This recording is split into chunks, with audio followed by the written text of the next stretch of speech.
নতুন বছরের শুরুতেই শ্রদ্ধা কাপুরের স্ত্রী 3 সিনেমা নিয়ে দারুণ খবর শোনা যাচ্ছে। 2024 সালের আগস্ট মাসে স্ত্রী 2 সিনেমার সিকুয়েল বক্স অফিসে ব্যাপক ঝড় তোলে। মাত্র 50 কোটি রুপির সিনেমা প্রায় 900 কোটি রুপি আয় করেছে। এবার সেই ব্লকবাস্টার সিনেমার তৃতীয় কিস্তি আসতে যাচ্ছে।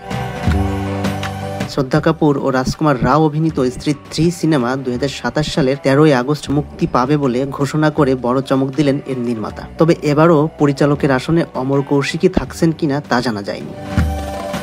তবে শুধু স্ত্রী 3 নয়, দীনেশ বিজনের ম্যাডক ফিল্মসের পক্ষ থেকে আরও কয়েকটি সিনেমার ঘোষণা দেওয়া হয়েছে। সেই তালিকায় বরুণ ধাওয়ানের ভেরিয়া 2 সিনেমাও রয়েছে। প্রযোজনা প্রতিষ্ঠানের পক্ষ থেকে যে সব হরর কমেডি ঘরানার ছবি ঘোষণার কথা হয়েছে সেই তালিকায় রয়েছে থামা, এটি মুক্তি পাবে চলতি বছরের দেওয়ালিতে। শক্তিশালিনী, এটি চলতি বছরের 31 ডিসেম্বর মুক্তি পাবে। ভেরিয়া 2 মুক্তি পাচ্ছে 2026 সালের 14 আগস্ট। 2026 সালে ম্যাডক ফিল্মসের পক্ষ থেকে আরও একটি সিনেমা আসছে, এটির নাম চামুন্ডা। 2027 সালের আগস্টে স্ত্রী 3 এর পাশাপাশি 24 ডিসেম্বর মুক্তি পাবে মুঞ্জিয়া এর সিকুয়েল মহামুঞ্জিয়া।